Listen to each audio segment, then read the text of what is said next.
4.5 ప్రగతి పాలనపై శ్వేతపత్రాల విడుదలకు రాష్ట్ర మంత్రివర్గం నిర్ణయించింది. ఆదరణ 2 లబ్ధిదారులకు అందించే రాయితీని 70% నుంచి 90%కి పెంచడానికి ఆమోదం తెలిపింది. 5 ప్రైవేటు వర్సిటీల ఏర్పాటుకు పచ్చజెండా ఊపిన మంత్రిమండలి ఉపాధ్యాయులు, పోలీసులకు పెద్ద ఎత్తున పదోన్నతులు కల్పించింది. ఆంధ్రప్రదేశ్ మారిటైమ్ బోర్డు ఏర్పాటు చేస్తూ నిర్ణయం తీసుకుంది. రాజధాని ప్రాంతంలో ఆర్థిక జిల్లా అభివృద్ధి చేయాలని మంత్రివర్గ సమావేశం వేదికగా ముఖ్యమంత్రి చంద్రబాబు నిర్ణయం తీసుకున్నారు. ఎకనామిక్ సిటీకి సమీపంలో ఉండేలా చర్యలు తీసుకోవాలని ఆదేశించారు. ఈ ప్రాంతంలో అన్ని బ్యాంకులకు అనుమతి ఇవ్వాలని సూచించారు. విభజన నాటి పరిస్థితులు, ఆర్థిక కష్టాల్లోనూ 4.5 కాలంలో సాధించిన అభివృద్ధిపై ప్రభుత్వం రోజుకో శ్వేతపత్రం విడుదల చేయనుంది. పునర్విభజన చట్టం అమలు తీరు, ఆర్థిక పరిస్థితి, వృద్ధిరేటు, రైతుల సంక్షేమం, సహజ వనరుల నిర్వహణ, సుపరిపాలన సహా మొత్తం 10 శ్వేతపత్రాల ప్రకటనకు మంత్రివర్గం ఆమోదం తెలిపింది. ఆ పత్రాలపై జన్మభూమి మా ఊరు కార్యక్రమంలో చర్చ చేయాలని నిశ్చయించింది. పోలవరం ప్రాజెక్టుకు కేంద్రం నుంచి రావాల్సిన నిధులు రాబట్టడానికి శక్తివంచన లేకుండా కృషి చేయాలని మంత్రివర్గ భేటీలో ముఖ్యమంత్రి సూచించారు. జనవరి తొలి వారంలో పెద్ద ఎత్తున కాంక్రీట్ పనులు చేస్తున్నామని, ఈ నెల 27న తొలి గేట్ పెడుతున్నామని వివరించారు. ఆదరణ 2 పథకం లబ్ధిదారులకిస్తున్న రాయితీని 70% నుంచి 90%కి పెంచాలని మంత్రిమండలి నిశ్చయించింది. దీనివల్ల ప్రభుత్వంపై 195 కోట్ల భారం పడనుంది. ఈ నిర్ణయంతో 8 లక్షల కుటుంబాలకు ప్రయోజనం చేకూరుతుంది. ఆదరణ 2 పథకం కింద సబ్సిడీ శాతాన్ని 70 నుంచి 90%కి పెంచాలని నిర్ణయం తీసుకోవడం జరిగింది. అంటే ఇప్పటికే వెనుకబడిన తరగతుల సంక్షేమ శాఖ ఈ నిర్ణయం తీసుకుంది. ఆ నిర్ణయాన్ని ఈరోజు మంత్రిమండలి ఆమోదించింది.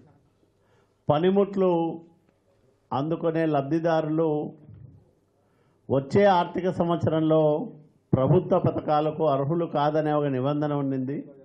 దాన్ని కూడా తొలగిస్తూ నిర్ణయం తీసుకోవడం జరిగింది. భీమవరంలో ప్రభుత్వ, ప్రైవేటు భాగస్వామ్యంలో ఫిషరీస్ అండ్ ఓషియన్ విశ్వవిద్యాలయం ఏర్పాటుకు నిర్ణయం తీసుకుంది. మత్స్యరంగంలో నైపుణ్యాభివృద్ధే ఈ వర్సిటీ లక్ష్యం. 1600 మంది విద్యార్థులకు ఇక్కడ అవకాశం కల్పిస్తారు. ఆంధ్రప్రదేశ్ మారిటైమ్ కార్పొరేషన్ ఏర్పాటుకు మంత్రిమండలి ఆమోదముద్ర వేసింది.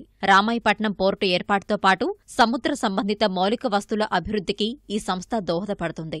ఓడరేవులతో రోడ్లు, రైలు మార్గాల అనుసంధానానికి, పెట్టుబడులకు ఉపయుక్తం కానుంది. సముద్ర గర్భంలోని విలువైన ఖనిజ సంపద వెలికితీతలో మారిటైమ్ కార్పొరేషన్ పాలు పంచుకుంటుంది. మత్స్యరంగంలో నైపుణ్యాభివృద్ధి సాధించడం కోసం ఈ యూనివర్సిటీని ఏర్పాటు చేస్తూ ఉన్నాం. రాష్ట్రంలో 2 లక్షల హెక్టార్లో సాగవుతున్న అక్వాకల్చర్ను దృష్టిలో పెట్టుకొని ఈ రంగంలో ఆధునిక పద్ధతులను అవలంబించడానికి, అట్లాగే క్వాలిటీ ఈ విషయాల్లో తగిన ప్రగతిని సాధించడానికి మరి యూనివర్సిటీ ఎంతగానో దోహదం చేస్తుందని మీకు నేను మనవి చేస్తా ఉన్నా.